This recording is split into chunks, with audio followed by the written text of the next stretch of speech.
इसमें पहला हमने पढ़ लिया था एल्वाइंग। दूसरा हम पढ़ते हैं हीट ट्रीटमेंट। हीट ट्रीटमेंट क्या होता है?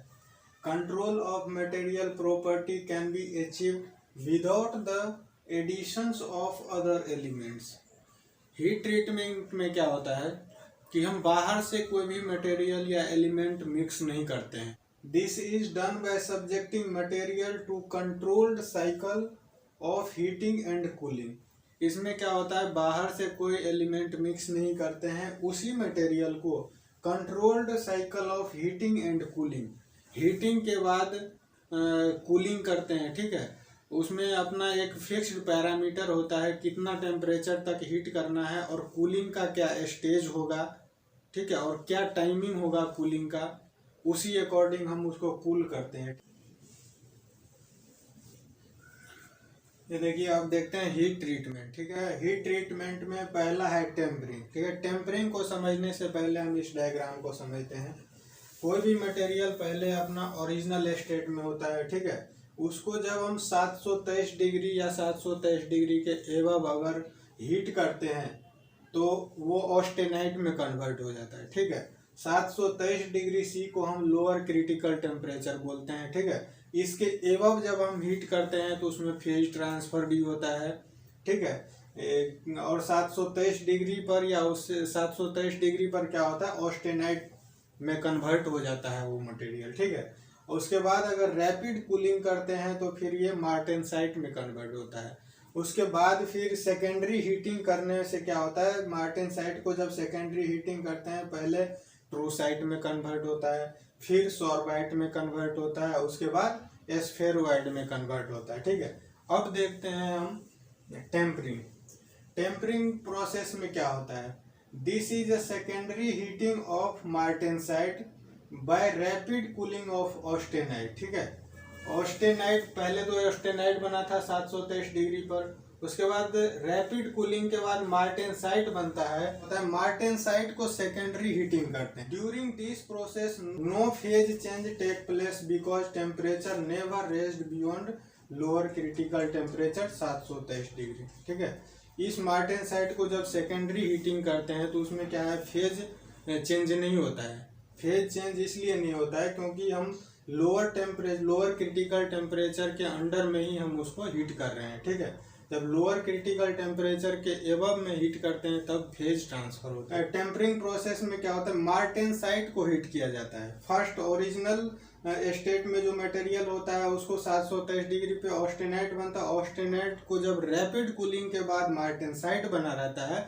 उस मार्टेनसाइट को हम सेकेंडरी हीटिंग करते हैं इस टेम्परिंग में। टेम्परिंग प्रोसेस में क्या होता है, हार्डनेस इंक्रीज करता है बट उसका रिडक्शन इन स्ट्रेंथ में कोई बढ़ोतरी नहीं होती है, जहाँ तक कि कुछ परसेंटेज में उसका स्ट्रेंथ लो ही हो जाता है। ठीक है, तो टेम्परिंग का हमारा मेन मकसद क्या होता है, हार्डनेस को इंक्रीज करना। स्टील को जब हम टेम्परिंग करते हैं इट मीन्स कि हम उसका हार्डनेस बढ़ा रहे हैं। ठीक है, स्टील में जब मार्टेनसाइट फेज में होता है, मार्टेनसाइट को सेकेंडरी हीटिंग करते हैं हम टेम्परिंग प्रोसेस में। प्रोसेस है एनेलिंग। ठीक है, एनेलिंग में देखते हैं क्या क्या है। Annealing is stress relieving process. ठीक है, एनेलिंग में क्या करते हैं, हम स्ट्रेस को रिलीव करते हैं। ठीक है, जैसे कि किसी भी मटेरियल को हम डिफरेंट प्रोसेस से होता है, डिफरेंट टाइप के प्रोसेसिंग करते हैं, जैसे मशीनिंग कर दिए, मशीनिंग के बाद हम ड्रिलिंग करते हैं, तो इससे क्या होता है, मटेरियल में इंटरनल स्ट्रेस डेवलप हो जाता है। ठीक है, उसी इंटरनल स्ट्रेस को रिलीज करने के लिए हम एनेलिंग प्रोसेस करते हैं। In annealing heating to a suitable temperature for defined period of time to complete transformation into austenite. इस एनेलिंग में क्या होता है, स्ट्रेस रिलीविंग के लिए हम अपने मटेरियल को 723 डिग्री सी तक हम उसको हीट करते हैं और उसको ऑस्टेनाइट में कन्वर्ट कर देते हैं। ठीक है, अब देखते हैं स्ट्रेस रिलीविंग होता क्या है। एट हाई टेम्परेचर पर lattice of atom move into arrange themselves. ठीक है, हाई टेम्परेचर पर क्या होता है, किसी भी मटेरियल का जो एटम है उसका लैटिस जो है रीअरेंज हो जाता है। ठीक है, और उसमें क्या होता है, माइक्रो स्ट्रक्चर में कोई फर्क नहीं पड़ता है। हीट करने से क्या होता है, एटम का लैटिस जो है रीअरेंज हो जाता है और उसके माइक्रो स्ट्रक्चर पर कोई असर नहीं पड़ता है, ठीक है। एनलिंग हम करते हैं उसके डक्टिलिटी को इंक्रीज करने के लिए। ट्रीटमेंट का ये तीसरा प्रोसेस है नॉर्मलाइजिंग, ठीक है।